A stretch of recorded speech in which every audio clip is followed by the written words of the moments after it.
Anything you want to add, mate? I'll just write down. No? Yeah. Good. Cool. No, good. I think we're live. We are live. Yep, live. Cool. Hello and welcome to the Glasgow PT podcast, episode 49. We are chatting today about growing a thriving fitness business that people get you talking about you and your business. And I'm with Mr. Jay Alderton. Bonjour, ladies and gents. How are you? And thanks for having me on. Very welcome, Jay. Very welcome. It has been a while. I think about 5 months since we last spoke. 5 months. Yeah, I think, as I was saying, we were just saying, just pre-box jump, pre-pandemic, lots has happened since then. You know, everyone starting this year going, this is going to be my year, and I'm going, fuck, you know. So there's been a lot of lessons to be learned, I think, since we last spoke, which of course we'll dive into. Yeah, mate, that's it. So we'll start off, mate. Just you've probably done this a million times, but I've had a lot of new listeners since we last spoke. So if you want to just give a brief intro of who you are, mate, what you do, and who you serve. Yeah, I mean, I'll keep it brief. I mean, my three biggest passions in life is body, business, and brain. And the reason being is that, you know, I've achieved a lot with all three. And something that I really love doing is teaching others what I have learned. From a body perspective, I've competed at a very high level in bodybuilding and fitness modeling. I've kind of competed with myself at a high level in a lot of endurance events. Last year, I set a new Guinness World Record. So I've definitely pushed my body to its limits and beyond. Brain is something I very much focus on. I've written 2 books. I have spoken a hell of a lot on habits, routines, productivity, just really understanding yourself and, you know, digging very, very deep. And that a lot of that comes from my past of working in the army. I was in the British Army for 7 years. I worked in psychological operations for the US government for a year. All of this before I became a fitness instructor. And then business very much is a huge passion of mine. A lot of people ask me a lot of questions on how to kind of scale and grow digital business, because I've, you know, had a lot of success with it myself. And, you know, when I think one of the best things is when you become good at stuff, especially like myself, I enjoy breaking it down and showing people step by step how they can achieve it too. Because, you know, it's very rewarding getting results for yourself, but it's even more rewarding getting results for others. So body, brain, and business. In a nutshell, yep. I'm sure that you've got that down to a T in probably a couple of paragraphs now, because you've been asked it so much, mate. So there's a 30-second version, a minute version, and a 10-minute version. So you got the minute version there. I bet there is. And also, guys, if you're listening now, just even after this podcast, head over to the last one I did with Jay. That one was full of crazy nuggets. So, yep, that's Jay. So we will get cracking, mate. Let's talk. First of all, how you're dealing with all this situation. We all know that you focus a lot on the brain. You focus a lot on positivity and mindset. So question is, how are you dealing with it all, mate? You've got a big family there ready to rock, and how are you dealing with it personally? Very well, I would say. You know, I've been speaking to a lot of people, and some people say, yeah, I'm really enjoying it. And you can see deep down that they're not. I'm not necessarily enjoying it, but a lot of people put a brave face on when it comes to adversity. And, you know, I've kind of tested lots of theories over the years, written lots of books. And for me, it kind of rewinds back to when I was in the British Army for 7 years. We tend to spend many, many years training skills and drills for when we deploy in operations. And it's only when we deploy in operations that we actually get to use those skills and drills. And what I find that suddenly this happens to us is you kind of test the things that you do on a daily basis to see how you best deal with it. And for myself, it's just, this is very much a time of nailing down those habits and routines, because a lot of people aren't getting into them until it's too late. And it's something that I always say is an ounce of prevention is worth a pound of cure. A lot of the things that you do on a daily basis, such as gratitude, journaling, exercise, you know, we don't necessarily always see an immediate return on it. But as we are consistently doing these things, we see a return. And when shit hits the fan and suddenly, you know, our lives do get turned upside down, it's even more important to nail these habits and routines to try and keep them up as best as possible. You might not get all of them, and the situations might change. Like, for example, you can't get to the gym anymore, but that doesn't mean that you don't prioritize exercise because you know what the outcome has with your, kind of your body and your brain with that. Yep. So for myself, it's a case of knowing that I've been in this situation many a times, knowing that shit's hit the fan from past experience, and knowing that there's a lot of things that I don't want to do at the moment, but need to do as a requirement. And this kind of comes back to something that I keep talking about, and that's the difference between discipline and motivation. Because a lot of people think that either they're the same or they don't really know the difference. And this period of uncertainty, a lot of people have dropped motivation. A lot of people are saying, what's the point? What's the point in going to the gym? What's the point in doing all of this? Because they're in a bad, negative state. But it's during this time that you have to be disciplined to do the work regardless of how you feel. I fucking hate home workouts. Okay. I don't just go to the gym to lift weights. I go to get away from screaming kids. And I love that kind of place just to get away in my head. And now I haven't got that. I need to completely adapt and be disciplined now to do bloody home workouts. And actually it's because it's got nothing to do with the actual anticipation doing it. It's to do with the outcome of having done it. So I very much get people to focus on disciplines, and depending on what they're struggling with depends on what they have to wake up and think about doing every day. So this is very much kind of my process of what I've been doing during this uncertain times, is realizing that I said an analogy this morning about people drowning. And when you are drowning in life, you kind of are sitting there. Well, not sitting there. You're fucking drowning. You are paddling like fuck, trying to breathe, but you're not thinking about anybody else. You're just thinking about yourself and how to survive. And a lot of people have been chucked in the deep end. A lot of people are paddling like fucking trying to figure out how to survive. And this is why a lot of people aren't helping each other, because they're not helping themselves. And the reason that they're not helping themselves is they're not getting into these habits and routines that they were in pre-pandemic that actually made them want to reach out and see how other people are. So that's very much what I've been kind of focused on kind of during the pandemic. Is I'm swimming quite well. I'm pulling people out from spluttering and teaching people how to swim. And as you know by now, I very much kind of draw things out in crayons in the best way that I know, and that's usually through quotes and analogies. Yeah, mate, that's it.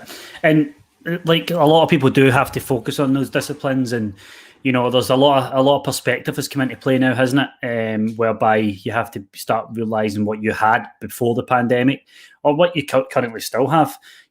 Point for yourself, mate, is that you travel quite a lot. You run a busy big business, but you've been able to see the wee ones a lot. You've been able to see, especially your wee ones. She's very those stages where doing the first things ever. So you're getting to see all that, mate.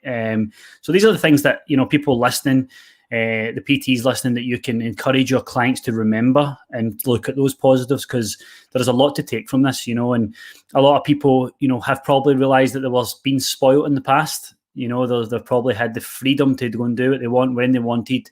But unfortunately, right now we're facing tough times. So it's about adapting. I made a point the other day in a post, mate, and I don't know if you agree, but it's okay it's okay to feel that you're doing well during this time. There's a lot of guilt about that just now, where I've got clients who are doing really, really well during this time, and people making them feel bad for it. It's the same with your business. If your business is doing really, really well at this time, do not feel guilty. Don't rub it in people's faces, but express it. Realize that there's a reason that it's going well. Probably the chances are that you've created a really good community. And that's something that I wanted to ask you as well, mate, about the community aspect right now for personal trainers. Not only for personal trainers, but the person who's in a community. So it could be like peer accountability from fellow personal trainers. It could be client accountability in community. So, for example, if you're in a big community group where you're the personal trainer or coach, and you're delivering that community feel to make people feel safe and certain in these times. How big a factor do you think that is right now, mate, community in your business? Yeah, two things. Accountability and community are some of the strongest things this time. A lot of people have a natural tendency to lock themselves away, when in actual fact they should be reaching out to a lot more people, and understanding that it can be great helping lots of people, but it's even greater to help yourself first. And it comes back to that quote of, you have to fill up your vessel first.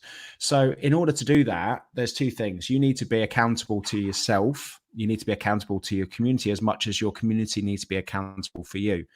And you need to kind of have this kind of written bond with any of your community in the fact that I'm going to do this for you and you have to do this for me. And it's not a one-way thing, a community. It's getting the most out of the community by helping each other. And that goes all the way up and all the way down. Even if you run the community, you need just as much as help from them as they do from you. So I think that's where a lot of people are struggling at the moment, in the fact that they're serving everybody and not serving themselves. So that accountability is important. And most importantly, that community. Don't feel like you can do all of this yourself. You need to catch up with people. You need to have a whinge every now and again. You need to have people that you can trust. And I think that is so important. But also it's trying to adapt to this changes. Something that I kind of coined as a phrase a couple of weeks ago that really resonated with people is permanent thinking. And what I mean by permanent thinking is that a lot of people are just ticking over at the moment, waiting for everything to finish so they can go back to normal. And what happens when you just tick over is that you don't do the work that's required to progress. You're not doing many workouts at home because you're waiting for the gyms to open. You're not continuing with your business and progressing and building an audience and all of this kind of stuff because you're waiting for this pandemic to be over.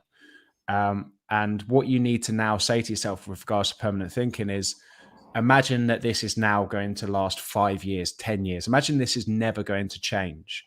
What are you going to do today differently to carry on in your business, in your body, and in your brain? And just adopting that kind of today change mentality will enable you to progress in this time. You're going to start thinking about what needs to change in your business for it to continue on. You're going to think, what do I need to change in my programming and workouts for me to still build muscle and drop body fat? And instead of sitting there waiting for a month, 2 months for all of this to change. And it comes back to, once again, a quote, it's not the strongest that survive, it's the ones that are most adaptive to change. So you kind of got to ask yourself is what you're doing on a daily basis to not only help others, but also help yourself. I love that, mate. I love that. I've never looked at it that way. And especially as a personal trainer and a business owner, you're a leader and you're seen as this beacon for some people. So if you're thinking permanently, if you're thinking, not if you're not finishing every email or plan with when the gym opens back up, or instead right now for 30 days, this is what we're doing. It shows assertiveness. It shows that, you're taking them away from the when is it going to open back up to no, we're focusing on the here and now. And I think it brings back, I think a lot of people, there's a lot of uncertainty. And if you put certainty and uncertainty on a scale, you've got to know where you currently are. Because if you are too certain about things, life gets boring as fuck. If you are too uncertain about things become very overwhelming and confusing. And there's a lot of people at the moment who are very high up on the uncertainty scale, and any kind of balance out of that needs to go to extremes the other way. And I spoke about this in my book.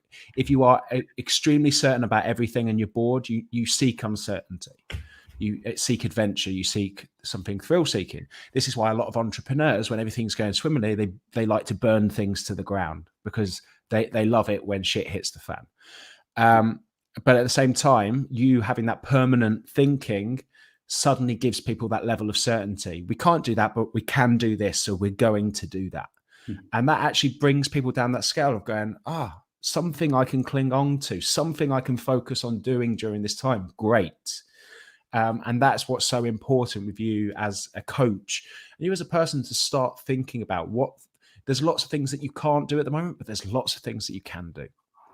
Yeah, I love it, mate. That's it, and that's something I shared with a group of PTs that I'm in a group with. Is when you, for example, something as small as creating an excitement pipeline. So for the next 30 days during global pandemic, here's what we've got. Like you said, here's what we can do. We can do these workouts. We can do the live workouts. We can jump on a call together. We can have a Friday quiz night. Look at that and you go, right, okay. And like you say, that distraction takes away from those uncertain times that a lot of people have got. Mate, I love that. I love that permanent thinking. That's something that I'll definitely have a think about when I'm writing stuff down this week, how it looks, especially the guys listening to this. Don't end your paragraphs and your client check-ins with, but when the gym opens back up, end it with, this is the plan for the next 14, 30 days. And that'll just get the client thinking, okay, I'll forget about the gym now. We've got this progressive home workout plan or whatever it may be. So yeah, mate, love that. So yeah, mate, let's talk. You're the king of social media and creating engaging content, especially in the fitness realm. So I spoke to the guys about this on a previous live about how, how many eyeballs are out there and ears are out there just now. Everybody's swiping through their phone a lot. However, it doesn't mean that everybody's getting engaging content. If anything, it's a crowded market just now. Yep. What advice would you give to the guys right now? And I'm sure it will echo the previous podcast we had together. But right now, in the current state of affairs, what would you say is the best approach for them? If you just give them some nuggets that they can get writing down, mate, in an action plan, be great. Consistency is the key to any success. Just because you're posting stuff and it's not getting as much engagement doesn't mean that it's not getting any engagement. Doesn't mean that you shouldn't be doing stuff, because not doing anything is worse than doing something. And a lot of people overcomplicate social media. When this first started off, I saw a massive rise in views, but then as more people are going on, a lot more people see less views. But it's like, okay, so let's have a look at our insights and let's have a look at what people are attaching to. Let's see what is really resonating with our audience at this time, because success leaves clues. And this adds to why if you're not posting anything, you're not going to have any clues. So if you do one post this week, it's very hard to look at how well that did compared to all the posts that you didn't put out there. And this is so important to do because that consistency will give you a better plan of action going forward. And this is why you need to post, and it's why you need to have a plan of action, because when it comes to habits and routines and productivity, you need to find what works best for you with regards to creating content. Something that's working very well for me, which has kind of very selfish and selfless benefits, is I go for my walk early in the morning, I go for a sea dip, and I spend 20 minutes before going in the sea on a Facebook Live. I save that video. Sometimes I delete it because it's too fucking windy at the moment, but today's one was perfect. I'll extract that audio, I'll put it into a podcast, I'll cut that into an IGTV video, and then I've also probably got 5 or 6 pieces of video content to repurpose over the next week. So I've made my social media strategy quite easy. I'm getting up in the morning, producing one 20-minute video that is providing value to people that are tuned in. And then I'm extracting that and putting it in a in a podcast, which then benefits thousands of other people who didn't get to see the live.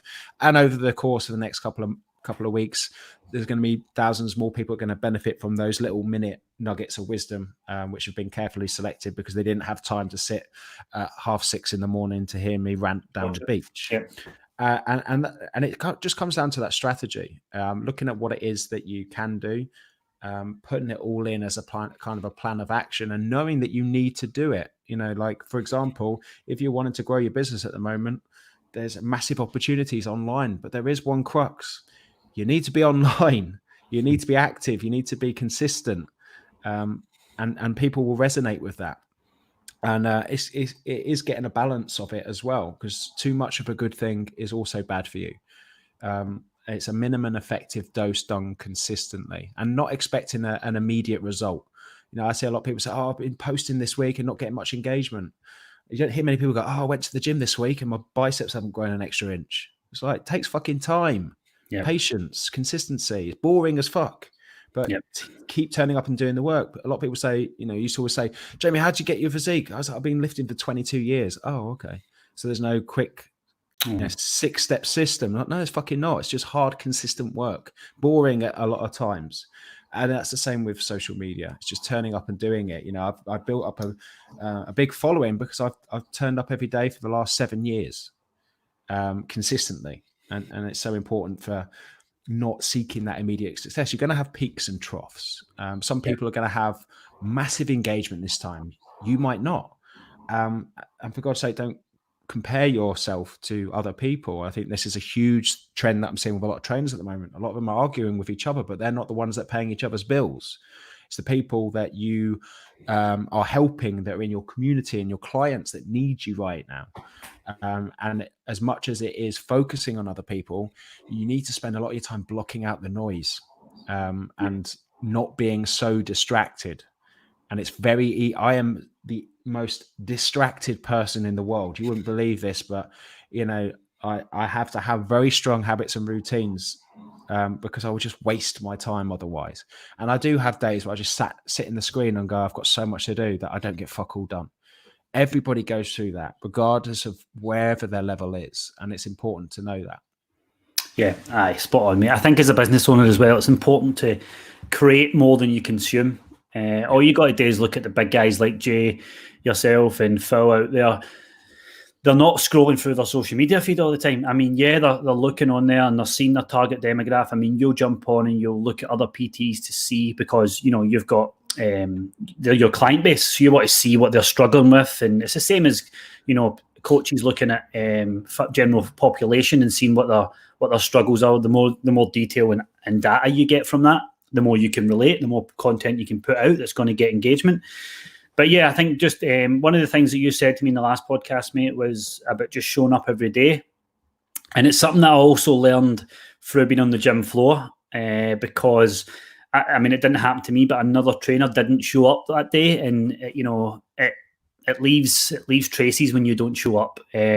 Obviously online as well. It's like one of the things about, if you took that advice from the last podcast Jay did, was if you show up every day and be consistent. Right now, during this global pandemic, you've been in a very good place because your audience would trust you. They would know who you are. I mean, there's people out there now trying to flog home workouts, and the audience like, wait a minute, who are you again? And this is where it comes to growing your business. If you're consistent with it, if you're consistently talking to people, helping people for free, that's when it comes time to join your service, they're good to go. They're warmed up leads. And that's what I try and tell any PT that I ever speak to about business, is helping them is, be consistent, but give it as much shit for free as possible. Like it's mad how I know you've did a few videos on that, Jay, as well, about give people free shit, like in terms of content. It's like, you'll probably have a quote for this, mate, but when somebody has, for example, a training and diet plan, 100 people could have it, but doesn't it mean 100 people are going to get results? Yeah. It's also understanding that you got to look at this as a broader perspective. Top of mind is tip of tongue. So people might not be able to afford your services, but it doesn't mean they don't value your advice and influence. So think about it more long term. They might not be buying your products and services now, but when all of this blows over, who do you think they're going to be thinking of? The person that helped them during that tough time. So if you're looking at this as a year-long strategy, it's a good strategy to over-deliver at the moment without expecting anything in return. At the same time, it's also valuing what it is that you do. Because also, somebody said too much of a good thing is bad for you. If you want to give everyone everything for free, people suddenly get an expectation that they can get anything off you for free. And then they stop valuing you as a person. They stop valuing the information, which means that they don't implement it. And that's a very, very important thing. Because if everything in the world was free, people would get fuck all done. Literally, if the world like today turns around and says, oh, look, and this is what's happened, unfortunately, Disney Plus free, this free, you can get all these movies free, you can get all of this distraction for free. And everyone's like, oh, yay, and no one's doing fuck all. They're wasting the time. Great. It's nice that it's free and this, that, and the other. But do you know what happens? When I put some skin in the game and pay for something, it has more of my attention. And actually, I implement it because motivation comes in different forms. Two of the biggest ones are seeking pleasure and avoiding pain. And if when you pay a lot of money for something, you're very motivated to do it because it's very painful losing money on something that you've invested in. So it's understanding and getting the balance of kind of giving value as well, but also valuing yourself and what it is that you're doing. I'm giving away lots of free things at the moment, but I'm also charging for lots of things at the moment because that not only allows people to pay more attention to that, It allows me to pay more attention to individuals and actually be able to give them good advice that's actually going to see them get a good return, be that with their body, brain, or business. Yeah, mate, spot on. So one of the reasons, mate, with all that being said, one of the reasons that people, obviously there's the self-doubt thing of why people don't post, why personal trainers, fitness professionals don't post, but it's also because they're trying to please everyone. And the reason I'm bringing this up is because you done a post on it the other day and I loved it. And that's when I was like, right, I must say that to him just so that we can get it out on here for anyone that didn't see it. I mean, go back and watch the video, but we can also highlight it here in a bit more depth. People think they try and please everyone. You know, we're not talking about your target niche here. If you train only females, you're trying to please everyone. We're talking about in life, constantly trying to please everyone. And as a business owner, that can be a very, very, I mean, for anyone, it's a tiring task. But as a business owner, when they go to write that caption, they think about their old schoolmate, they think about their partner, they think about judgment, and they end up not writing the caption, they end up not posting. So how can we help these personal trainers? And I mean, there'll be a crossover to clients as well. How can we stop them from trying to please everyone, mate? What's your best advice for that? Quite I've always said is you can rescue an old lady from a burning building and there'll be someone out there that thinks you're a prick. And what will happen is you'll do a piece of content, 99 people will like it and one person won't, yet you'll spend all of your energy on that 1% and not the 99. And it's understanding that those who shout hate are usually asking for help. It's one of the biggest things to understand is if someone is really disliking your content and spending their time putting a long-winded thing, don't look at that as you're doing something wrong. Look at that as they're not in a good place. And this is so important to see, especially if you've got a massive audience of people that are resonating with it, and then suddenly one person completely misses the point in what it is that you're saying. It's not up to you to have to spell it out for that person. You're just not for that person, or it was the wrong time for that person to say. You know, for those who do follow my content, I spend a lot of time helping people. Yeah, over the years, I've had people literally get the wrong end of the stick about me, call me out with things, and the response to that is just with kindness. Why would I waste any time on that person? A, trying to convince them that I'm not the person that they think, and B, spend any fucking time away from my day that could be spent helping people that resonated with. So this comes down to just understanding that you can't please everyone. And if you are trying to please everyone, you're going to please no one, because then you suddenly, your work goes down, your content is a bit gray area, please everyone. And there was an interesting, as a kind of perspective that someone said, is if you are kind of a fence sitter, 30% people might like your stuff, albeit a bit wishy-washy. 30% people probably don't like it because doesn't resonate with them, and 30% of people don't really care because they probably don't follow you because it's too wishy-washy. So you've got 30% of people who think your content or your message is okay. Great. If you are super specific in who you like and who you dislike, you know, for example, I always joke that I hate Android users. I don't hate Android users. It's just I have no products to sell them because one of my biggest products is iOS only. Plus, I mean, I couldn't imagine owning an Android. Disgusting. But then you're going to get some people who really like me for saying that and really dislike me. And in actual fact, from a polarizing point of view, 50% of people will fucking love what I have to say. And 50% will fucking hate it because they don't like swearing at, 1:15 in the afternoon. And that's cool because I'm not for you. Sorry. There's lots of other mild-mannered, speaking people. Go and find them. But as you look at that as a perspective, I've got 50% of people who fucking love me now versus 30% of people who think I'm okay who's a bit wishy-washy. Which one's better for business? Which one's better for helping people? Because actually I can help more people who resonate with me because they fucking love what I say than 30% of people who just think I'm okay and probably won't take my advice anyway. Think about that and then focus on the 50% and don't give a fuck about the rest. And this isn't easy. This is not easy. This takes work. As when it comes to strengthening your body, you need to take it through stress and tension. In order to grow your brain, you need to test it. You need to put it through stress and tension. You need to get a few haters. You need to get people disliking your work so you can do the mental work in order to improve it. Because when you have had someone literally try and tear you down and call you out and criticize you, and you've responded to that in kindness, and it's gone the right way, and you haven't spent much time on it, and they've just got on with their day because they've got something else to yell at on another page, then you realize you should have done that all along.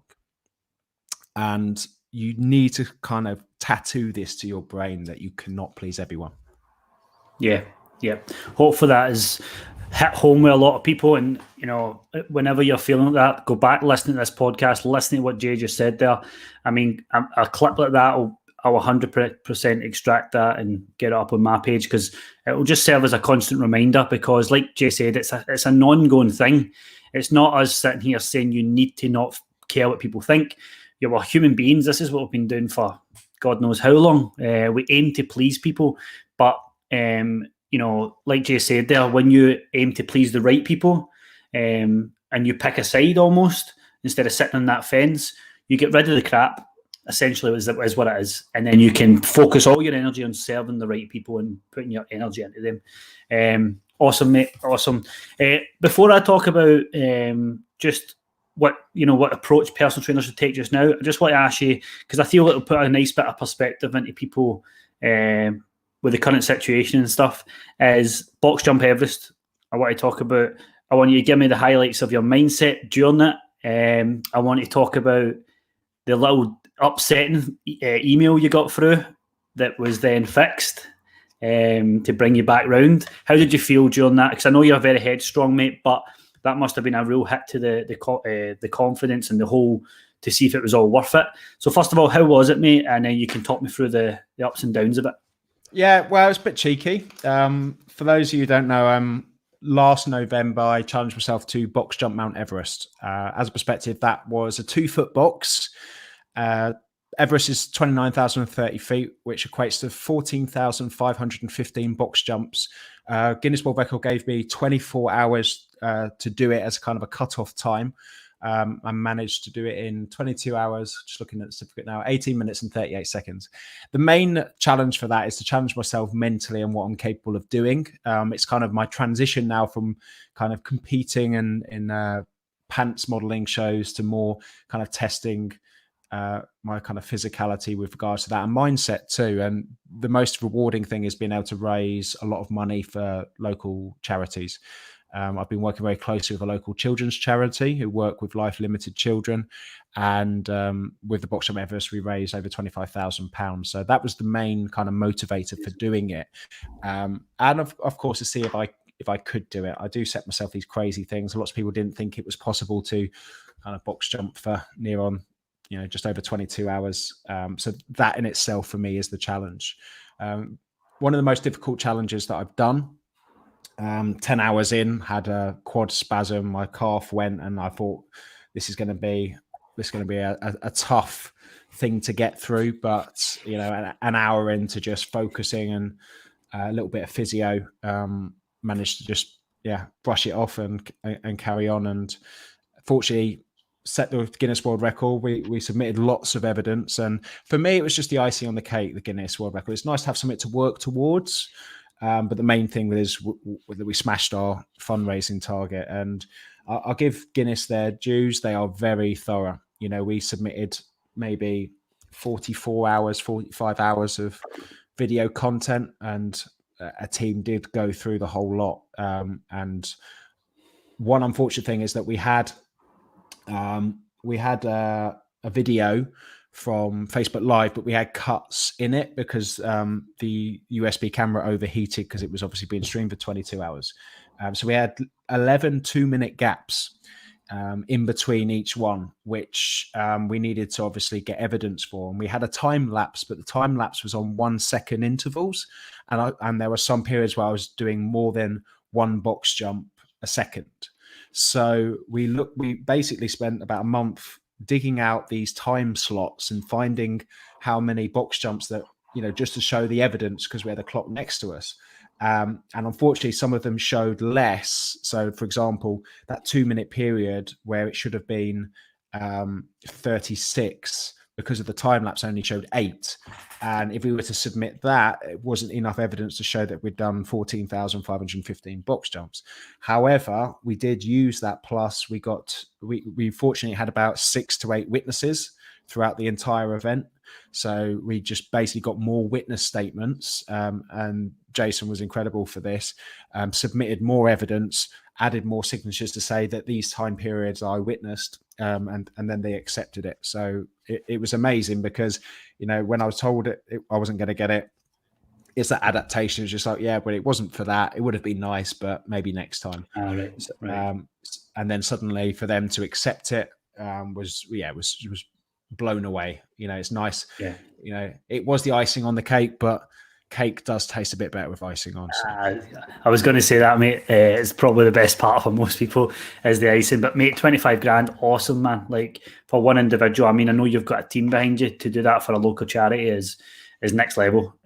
So massive hats off to you with that, mate. It's something that I'd like to do more in the future as more charity working with companies. So yeah, mate, totally admirable with all that. So mate, I just want to ask you last before I let you go is, what can PTs focus on right now? I mean, ideally, there's probably going to be a really good situation after this. Everybody's going to have kind of went down to a level of body fat, maybe came off the wagon a wee bit. So there should be a big boom. So what should personal trainers focus on in the next, right now, in terms of should they sell, should they preserve, and going forward, how should they? What's your biggest advice you would give them, mate? Make sure that you are serving the people that are already paying you. So that is one of the most important things. They're paying you for a reason because they trust your advice and believe in you. So make sure that you are doubling that effort down on those people.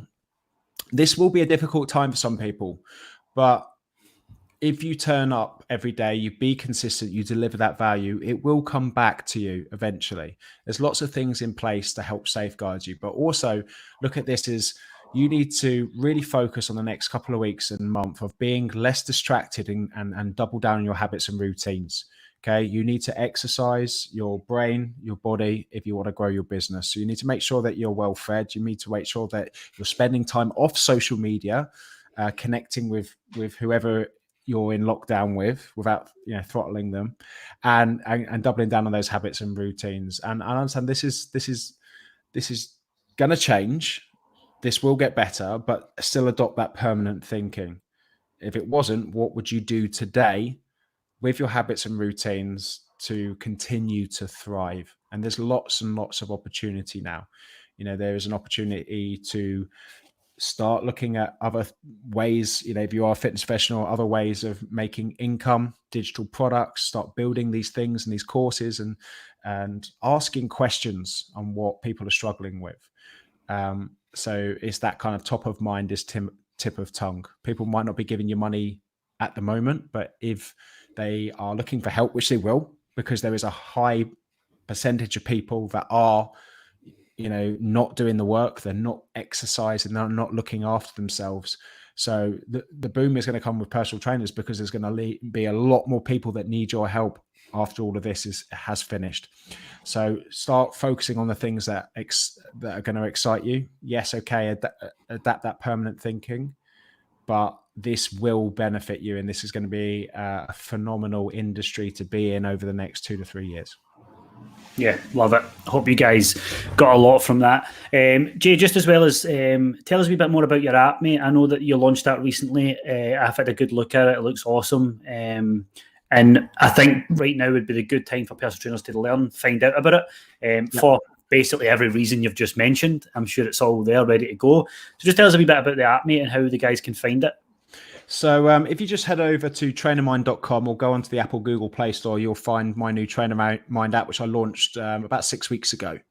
Got thousands of coaches on there now. And what I have there for free is my podcast, which I interview lots of leading fitness professionals and business owners every single week. That podcast is completely free. The community is completely free. So you can jump on there, you can chat to people. And I've also got a kick-ass courses and resources section, which have some of my greatest courses on.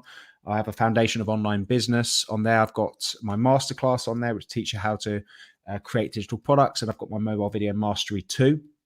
So there's about £1,000 worth of courses on there, and I've got about, I'd say, 4 to 5K's worth of resources, which teaches you everything that you need to know when it comes to scaling business, products, Facebook ads, marketing, sales, you name it, it's on there. And we add 4 new pieces of content every single week. And that is a premium membership. It works out £50 a month. And if you don't get kind of 10 times your money back a month from the content that's on there, you're not listening to it. It's some of my best work that's on there. And a lot of the feedback already, people have been blown away. Something very exciting I'm doing next week as well. I've just created what's called the emergency launch formula. Obviously, a lot of trainers have been kind of stuck in a rut. I needed to work out how to do this online thing. So I created a course which teaches you exactly how to do that. And, this is part of premium, but next week we are going to lift the lid on the entire course for free. Because I just want people to get this information, and I genuinely want to help trainers during this difficult time. So that is going to be available next week, completely free, as is masterclass at the moment for PTs. That's normally a £200 course, and we've just taken the price off and done that for free too. Amazing. Brilliant, mate. Brilliant. Guys, if you're listening, that's a no-brainer to me. I did a few of Jay's courses, and yeah, even just the mobile video mastery, I think, changed my game. I've actually got a note of when I started it because I was getting my tattoo sleeve. So I was able to binge the mobile mastery course, just sat there watching it. And literally from that day after that, I did a post with the head and the way Jay sets it up. And then it's just went from there. I'll actually do a post on that at one point just to show the difference. So yeah, guys, he's got the best in the industry on his podcast in there as well. So you need to get on board with that. Yeah, Jay, awesome. Again, thanks very much for coming on, mate. I know you're a busy man, but the fact that you always schedule at space for calls like this is because, again, you know how much it can impact people, especially fitness professionals. So yeah, mate, pleasure to have you on. I hope you and the family stay safe over the next couple of weeks, and all the best. Same to you, buddy. Thanks ever so much for having me. Thanks for listening, guys. Cheers.